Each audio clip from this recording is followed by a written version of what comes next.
questions from the audience, and then we have a question that I think will allow you a chance to sum up all of your thoughts, and we're going to give you 2 minutes for the very last question so that you can say those things that you wanted to say that you were stopped from saying this morning. All right. How can we ensure that arts and gardens efforts are representative of the many different people in our community? Arts and garden efforts. So how can the arts be represented in...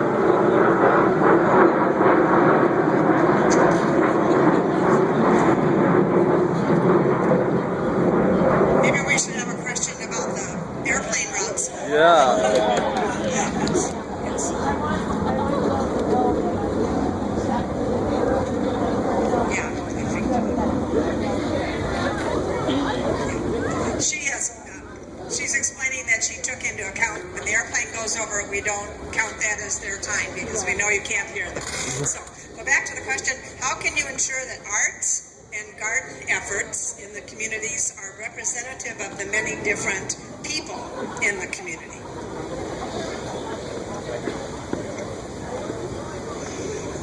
Well, there are city staff that are in charge of helping community organizations leverage federal and private grants to bring arts into our communities, and the city staff who mobilize public arts resources for public art projects. And I think all of those need to move further in the direction of having culturally sensitive and relevant investment models where we make partnerships with immigrant communities, with communities of color, with the low-income communities who are underrepresented in terms of arts production in this city, and build a visual representation through the public arts of the vast and rich diversity that I think makes this city great.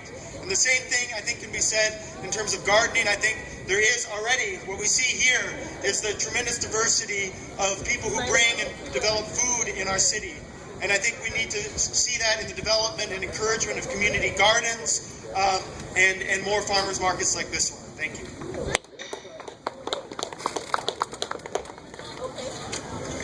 The people that grow our food and that are urban farmers are artists. The time and attention to detail that it takes to get a jalapeno or a tomatillo to come up is really, to me, connected to the spirit of an artist.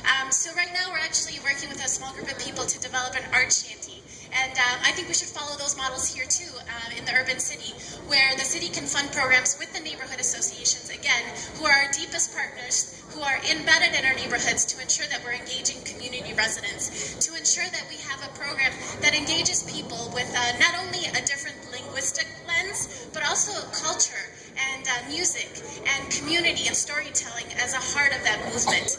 When I did popular education movement building, we talked a lot about bringing people together around food and your own stories of immigration. And so why can't we have that happen in every urban lot, and having folks come together with support from the city and funding from the city to ensure that we can all build together a story of who we are through food and through art.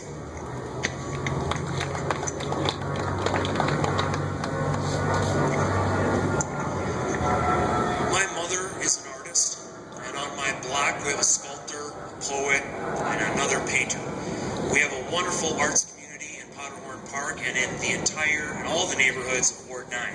And I grew up valuing it as a way to enrich my life, to teach values, and to bring diverse people together on a common experience, or with a common experience. Food is largely the same. We all eat and we all need healthy food options. It brings our community together around a common issue. So as a city council person, I would like to see the city support our gardens and support our artists. And largely this does come down to resources and making sure that artists have money and grants, that gardens are able to maintain their status as nonprofits, that they aren't pushed out of our community, and that they are supported and find support at City Hall. They're an important part of our community, and I support them. Thank you.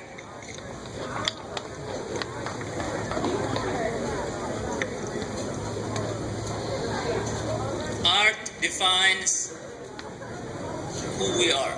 Art is something that tells a story as a snapshot. I was driving by Green Central, and I think there is a ceremony today that is going on, the introduction of the roots over there, and I invite you to join us over there. We'll be moving down the Central later today. And to come back, the question is that people tell stories that relate to others. And I think food, the art of food, the art of gardening, the art of any whatsoever we do, it is what brings people together, and they share in common values, and they say, okay, we understand this. Translation of language does not mean anything, but the art, visualizing an art, seeing the beautiful and the scene that set us up on the street side or inside the community rooms, and that makes really something to a lot of different people. I had a disadvantage, right? There were two questions, one about art and one about gardens. Relative to art, I studied art history in college. It was my minor. I worked many years on the Uptown Art Fair to bring art to the people. Relative to gardens, community gardens are essential. They build neighborhood spirit. They're bonding with your neighbors. By extension, we have a fabulous park system. That's a garden. Every park is a garden. Things are growing. They're generating oxygen for us. I'm excited about the improvements in Powderhorn Park and look for its completion, so hopefully before winter.